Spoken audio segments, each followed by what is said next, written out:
Hi, my name is Kervin Huber, and I'm a professor of design at Becker College, where I specialize in 3D modeling and animation. I'm working in conjunction with Script Attack to bring you a series of English-speaking tutorials that focus on BonyFace.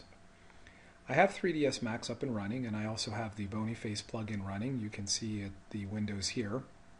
And in this first lesson, I would like to take some time to talk about the model and topological requirements for a model that you may use with BonyFace. I have two examples here. I have the female model that you can download from the Script Attack website, and then I have another model as well. And the first thing that I'd like to point out is that the models need to be editable polygons. So if we look at the modify panel over here, you can see that both of these are indeed edit poly. And actually the second model that I have has a skin modifier applied to it already, and that's the first thing that I wanted to point out, is that your model can already be skinned to some sort of system. In this case, you'll see that this head is actually skinned to a cat rig. And this is a nice feature because what that means is that if your model has a body and clothing, you can skin it and be assured that the areas where the neck meet the body or the clothing will stay pinned in place. And what would happen here is once we generate the rigging and skinning with BonyFace, it will take into account not the rigging, but the skinning that already exists with this particular skin modifier. I'm going to go ahead and shut that cat rig off. The other example being this one doesn't have any pre-existing skin, and we can run or create the system directly from scratch, and in which case you'll have the option to generate a bone on the BonyFace system that can then be added to an existing system. So you can either go completely from scratch or you can start with an existing skin modifier. The other thing that I wanted to point out is the topological structure, the most ideal topological structure. And we see here that it's basically following typical modeling conventions in that we have some really nice edge loops around the eyes and around the mouth. And in general, which is really a general rule of thumb when you're modeling a character, is that you want your topology to follow the contours and the anatomy of the face. The second model is laid out in a similar fashion. It's a little bit lower poly count than what the Script Attack example is. And also because of that, the edge loops around the mouth and the eyes are not quite as defined. So it'll be a little more problematic, but it certainly is capable.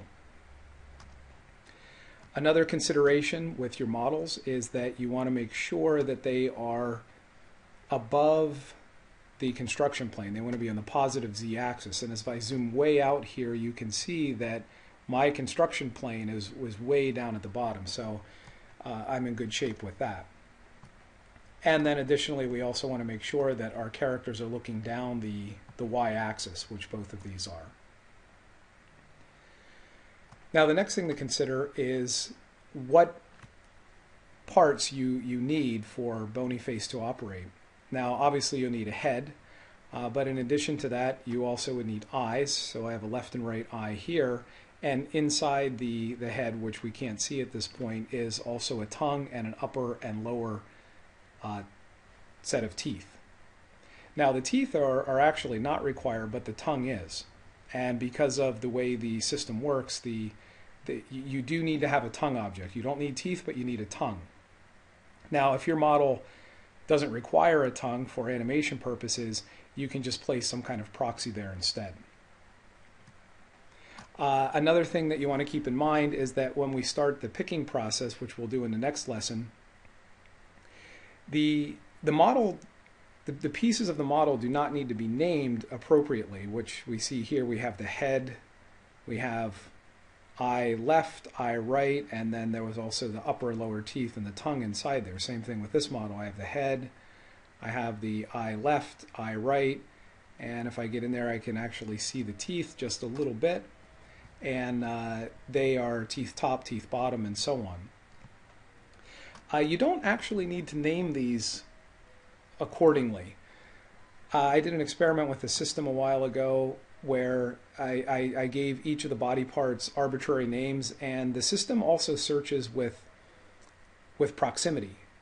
So it will recognize the eyes, the teeth, the tongue, once you pick the head if they're not named appropriately. But good practice is to go ahead and give them appropriate names. So then the system does search for names, and it also searches for proximity. It's very intelligent in that way. So if we look at this particular model, the one from Script Attack, this one is set up perfectly. And the one thing that I wanted to mention before I end this lesson and we move on to the next one is that the eyes need to have their pivot somewhere near the center. And we can see here, if I switch to my move gizmo in local mode or local coordinate system, you can see that the z-axis is pointing forward and the center of the pivot is right around the middle of the eye. This character over here is not quite so ideal. And that's an easy fix. So when you're creating your character, if the eyes are not in the appropriate, or I shouldn't say if they're in the appropriate position, but if their pivots are not in the appropriate position, you can change that. And we could do that over here in the hierarchy panel. If I go to the hierarchy panel, I can activate the Effect Pivot Only button and then hit the Center to Object.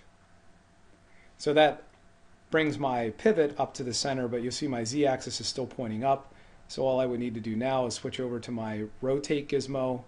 I have angle snap on, and I can rotate that 90 degrees so that my z-axis is pointing forward. And I'll do the same thing with the other eye. I'll grab the other eye. My Effect Pivot Only is still on. I will click the Center to Object button, go to the Rotate gizmo, and rotate that 90 degrees forward. And this model is now ready to go.